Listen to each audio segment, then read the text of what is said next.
നമസ്കാരം. ഇന്നിപ്പോൾ ഇവിടെ ഇരുന്നിട്ടായിക്കളെന്ന് വിചാരിച്ചു. മഠത്തിലെ രുചിയിലേക്ക് എല്ലാവർക്കും സ്വാഗതം.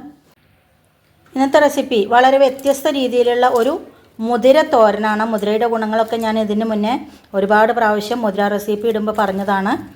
അപ്പോൾ ഞാൻ ഒരു അരമണിക്കൂറായി നന്നായിട്ട് വെള്ളത്തിൽ കഴുകിയതിന് ശേഷം വാരാൻ വെച്ചിരിക്കുന്നതാണ് കേട്ടോ. ഇനി ഇത് വറുത്തെടുക്കേണ്ടതായിട്ടുണ്ട്. ആദ്യം തന്നെ നമുക്കിത് വറുത്തെടുക്കാം. അപ്പോൾ ഞാൻ ഗ്യാസ് വളർത്തിയിട്ട് ഇങ്ങനെ ഒരു കടായി അടുപ്പത്ത് വെച്ചിട്ടുണ്ട്. അപ്പോൾ നമുക്കിതിലേക്ക് മുതിര ഇടാം.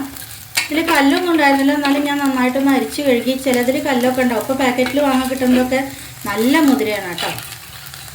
അപ്പോൾ മുതിരയുടെ ഒരു പാകം എന്ന് പറയുന്നത് നന്നായിട്ട് പൊട്ടി വരും. അപ്പോൾ ഞാൻ കഴുകി വെച്ചിട്ടുണ്ടായിരുന്നില്ല, അതുകൊണ്ട് തന്നെ ഇപ്പോൾ കഴുകിയിട്ട് ഇടുക ചെയ്തിരിക്കുന്നത്. ഒന്ന് വെള്ളം വാരാൻ വെച്ചതിന് ശേഷം പെട്ടെന്ന് തന്നെ ആയിക്കോളും. ആദ്യം വെള്ളം ഒന്ന് വാരട്ടെ കേട്ടോ. വെയിറ്റ് ചെയ്യാം. അപ്പോൾ ഈ മുതിര പുഴുക്കിനൊക്കെ വെക്കുക വെച്ചാൽ തലേ ദിവസം വെള്ളത്തിലിട്ടിട്ട് പുഴുക്കൊക്കെ ഉണ്ടാക്കാൻ വേണ്ടിയിട്ട് അതേപോലെ വറക്കാതെ ഉണ്ടാക്കാം, വറുത്തിട്ടുണ്ടാക്കാം. പക്ഷെ വറുത്തുണ്ടാക്കുമ്പോൾ ടേസ്റ്റ് കൂടും കേട്ടോ. അപ്പോൾ സാധാരണഗതിയിൽ തിരുവാതിരപ്പുഴുക്കൊക്കെ ഉണ്ടാക്കുമ്പോൾ മുതിര വറക്കണം എന്നൊന്നുമില്ല. പക്ഷെ വറുത്തിട്ടും വറക്കാതെ ഉണ്ടാക്കി നോക്കിയിട്ടുണ്ട്. വറുത്ത് കഴിയുമ്പോൾ കണ്ടോ, ഞാൻ പറയാറില്ല, മുതിര കൂടുതൽ സുന്ദരിയാവും, മാത്രമല്ല ടേസ്റ്റ് നന്നായിട്ട് കൂടും കേട്ടോ. അപ്പോൾ തോരൻ ഉണ്ടാക്കുമ്പോൾ എന്തായാലും ഇങ്ങനെ വറുത്തുണ്ടാക്കുക തന്നെയാണ് നല്ലത്. പൊട്ടി വരാൻ തുടങ്ങിയിട്ടുണ്ട്. നന്നായിട്ട് പൊട്ടി വരട്ടെ കേട്ടോ. അപ്പോൾ കണ്ടോ, മുതിര നന്നായിട്ട് കണ്ടോ പൊട്ടി വരാൻ തുടങ്ങി. ഞാനൊന്ന് സിമ്മിൽ വെച്ചിട്ടുണ്ട്. ഇനി ഇത് തന്നെ ഇരുന്നിട്ട് നന്നായിട്ട് പൊട്ടിയിട്ട് ആയിക്കോളും. കണ്ടോ, വെള്ളമൊക്കെ കംപ്ലീറ്റ് വറ്റി. ഈ സമയത്ത് നമുക്ക് ഗ്യാസ് ഓഫ് ചെയ്ത് കൊടുക്കാം. ഇനി ഇത് കുക്കറിൽ നല്ല വേവുണ്ട്. നമ്മൾ തലേ ദിവസം വെള്ളത്തിലിട്ട് വെച്ചതൊന്നല്ല, അത് കാരണം തന്നെ നല്ലോണം എത്ര പ്രാവശ്യം എന്ന് പറയുന്നില്ല, ഒരു 6-7 പ്രാവശ്യം വിസിലടുപ്പിക്കുക. ആയിട്ടില്ലെങ്കിൽ പിന്നെ അടുപ്പിച്ചോളൂ കേട്ടോ. നല്ലോണം വേവണം എന്നുള്ളവർക്ക് അങ്ങനെ ചെറുതായിട്ടൊന്ന് കടിക്കാൻ തൊക്കാളാണ് വെച്ചാൽ അങ്ങനെ ഗ്യാസ് ഓഫ് ചെയ്ത് കൊടുക്കുകയാണ്.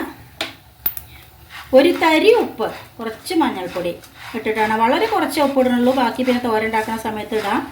അങ്ങനെയാണ് ഞാൻ വേവിക്കുന്നത്. അപ്പോൾ ഒരു 7-8 വിസിൽ എന്തായാലും ഞാൻ അടുപ്പിക്കുന്നുണ്ട്. എന്നിട്ട് കാണിച്ചു തരാം കേട്ടോ. ഞാൻ ഗ്യാസ് വളർത്തിയിട്ട് ഒരു പാൻ അടുപ്പത്ത് വെച്ചിട്ടുണ്ട്. അടി കട്ടിയുള്ള പാത്രത്തിൽ തന്നെ ഉണ്ടാക്കണം.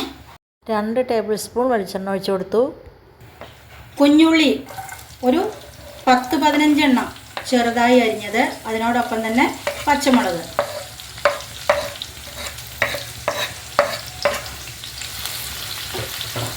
ഇനി ഈ ഉള്ളിയിൽ തന്നെ പെട്ടെന്ന് മൂക്കാൻ വേണ്ടിയിട്ട് ഉപ്പിട്ട് കൊടുക്കാം നമുക്ക്. കാരണം ഞാൻ വേവിക്കുന്ന സമയത്ത് വളരെ കുറച്ച് ഉപ്പിട്ട് കൊടുത്തിരുന്നുള്ളൂ. അപ്പോൾ ഈ തോരനിലേക്ക് ആവശ്യമായ ഉപ്പ്.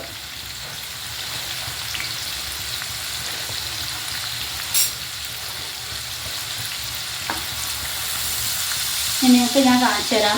ഞാൻ വെച്ച വെള്ളം ഏകദേശം കറക്റ്റായിരുന്നു. ഈ വെള്ളം ഇനി ഇതിലേ ഒഴിക്കാനുള്ളതേ ഉള്ളൂ. വെള്ളം കൂടുതലുണ്ടെങ്കിൽ നമുക്ക് മുതിര രസം ഉണ്ടാക്കാം, അല്ലെങ്കിൽ സൂപ്പ് ഉണ്ടാക്കാം. അതൊക്കെ വളരെ നല്ലതാണ് കേട്ടോ. അപ്പോൾ ഈ വെള്ളം ഇതിലേക്ക് ശരിക്കും നമുക്ക് ഒഴിച്ചു കഴിഞ്ഞ് കഴിഞ്ഞാൽ നന്നായിട്ട് വലിഞ്ഞ് വരാനുള്ളത് തന്നെ ഉള്ളൂ. അതുകൊണ്ട് തന്നെ ഞാൻ ഈ വെള്ളം ഇതിലേക്ക് എടുക്കുകയാണ്. കൂടുതലുണ്ടെങ്കിൽ നമുക്ക് മുതിര രസം ഉണ്ടാക്കാം. വളരെ നല്ലൊരു റെസിപ്പിയാണത് കേട്ടോ. മഞ്ഞൾപ്പൊടി,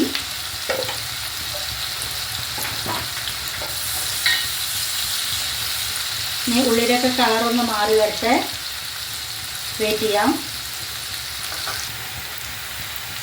അപ്പോൾ നമ്മുടെ കുഞ്ഞുള്ളിയൊക്കെ കളർ മാറി വന്നിട്ടുണ്ട്. ഈ സമയത്ത് ഒരു 1/2 ടീസ്പൂൺ മുളക് പൊടി, എരിയുള്ള മുളക് പൊടി തന്നെയാണ്, പച്ചമുളക് വലിയ എരിയില്ല, മാത്രമല്ല ഒരു കളർ കൂടി കിട്ടും.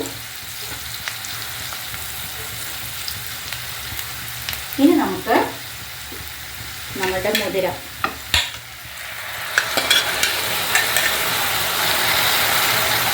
ഈ വെള്ളം ഇതിൽ ശരിക്കും ഒന്നും കൂടി കിടന്നിട്ട് വലിയാളെ തന്നെ ഉള്ളൂ. അത് കാരണം മാത്രം ഞാൻ വെള്ളം വേറെ ഒന്നിലേക്ക് എടുക്കുന്നില്ല. അല്ലെങ്കിൽ ഞാൻ പറഞ്ഞില്ലേ, സൂപ്പ് ഉണ്ടാക്കാൻ വളരെ ബെസ്റ്റാണ് കേട്ടോ. കുറച്ചൊരു അരിപ്പൊടിയൊക്കെ ഇട്ടിട്ട് സൂപ്പ് ഉണ്ടാക്കി കഴിക്കുക. കുറച്ച് സ്പ്രിംഗ് ഓണിയൻ, അതുമാതിരി ക്യാരറ്റ്, ഗ്രീൻ പീസ് ഒക്കെ ഇട്ടിട്ട് സാധാരണ നമ്മൾ സൂപ്പ് ഉണ്ടാക്കണമായി തന്നെ മുതിരവെള്ളം കൊണ്ട് ഒരു അടിപൊളി സൂപ്പ് ഉണ്ടാക്കാൻ ഞാൻ ഒരു പ്രാവശ്യം റെസിപ്പി ഇടാം കേട്ടോ. വെള്ളം ഒന്ന് വറ്റി വരട്ടെ. വെയിറ്റ് ചെയ്യാം. ഇനി ഈ വെള്ളം വറ്റി വരുമ്പോഴത്തേക്ക് നമുക്ക് കറിവേപ്പില ഇങ്ങനെ മുകളിലുണ്ട് ആക്കി കൊടുക്കാം. വറവിലിട്ട് കഴിഞ്ഞാൽ വല്ലാതെ കരിഞ്ഞ് കൊണ്ടച്ചിട്ട് ഇത് പെട്ടെന്ന് വല്ലാത്തൊരു സ്മെല്ല്. ഈ തോരനും അതെ കരിഞ്ഞ് പോവാതെ തന്നെ നമുക്ക് കിട്ടും. അതിരിക്കട്ടെ, വെള്ളം വറ്റി വരട്ടെ.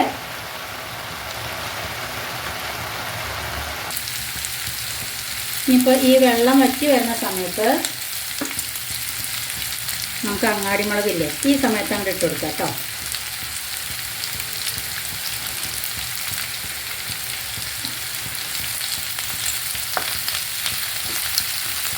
അത് കരിഞ്ഞ് പോവില്ല. ഒരു പ്രത്യേക മണവും രുചിയാണ്. അങ്ങനെ ഇട്ട് കഴിഞ്ഞാൽ അവസാനം ഇട്ട് കഴിഞ്ഞാൽ മുതിര തോരനില്ല. ഇതിപ്പോൾ മെഴുക്കുവരട്ടിയായി. ഞാൻ നാളികേരം കൂടി ഇടുന്നുണ്ട്. ഇപ്പോൾ മെഴുക്കുവരട്ടിയോ തോരനോ എങ്ങനെയായാലും മുതിര വളരെ നല്ലതാണ്.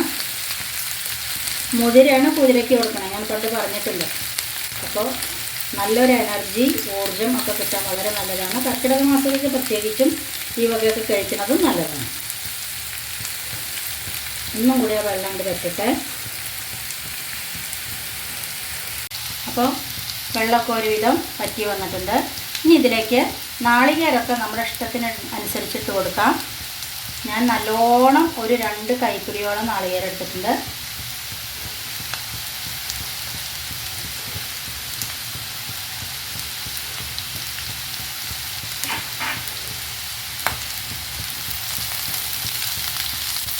ഇതാണ് ശരിക്കും ഇതിൻ്റെ ടേസ്റ്റ്. പിന്നെ മുതിരി അതേ വല്ലാതെ വേവണമെന്നില്ല. തോരനാകുമ്പോൾ പുഴുക്കിൻ്റെ മാതിരി തന്നെ വേവണമെന്നില്ല കേട്ടോ. ഒന്നിങ്ങനെ തട്ടിക്കൊത്തി വെച്ച് കൊടുക്കാം. ഒന്നങ്ങോട്ട് വേവട്ടെ. നാളികേരമൊക്കെ ഇരുന്നിട്ട് വെയിറ്റ് ചെയ്യാം.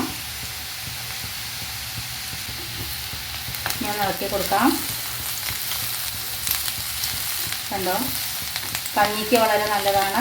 ചോറിനായാലും തൈര് കൂട്ടി ചോറിന് ഒക്കെ വളരെ നല്ലതാണ്. വെറുതെ ഞാൻ കട്ടൻ കാപ്പിയൊക്കെ ഉണ്ടാക്കിയിട്ട് വെറുതെ 4 മണിക്കൊക്കെ കഴിക്കുക ചെയ്യാറ്. മുതിര തോരൻ. അപ്പോൾ ഇതൊക്കെ എല്ലാവർക്കും അറിയുന്ന റെസിപ്പി ആവും. എന്നാലും ഒന്ന് ഉണ്ടാക്കി നോക്കൂ. എന്നിട്ട് ഫീഡ്ബാക്സും കൂടി അറിയിക്കൂ കേട്ടോ. ഗ്യാസ് ഓഫ് ചെയ്ത് കൊടുക്കാം. അപ്പോൾ കണ്ടോ, എന്തൊരു ഭംഗിയാണ് കാണാൻ തന്നെ. എന്നപ്പോൾ കയ്യിലേക്ക് തരാം കേട്ടോ. എല്ലാവരും കഴിച്ചോളൂ.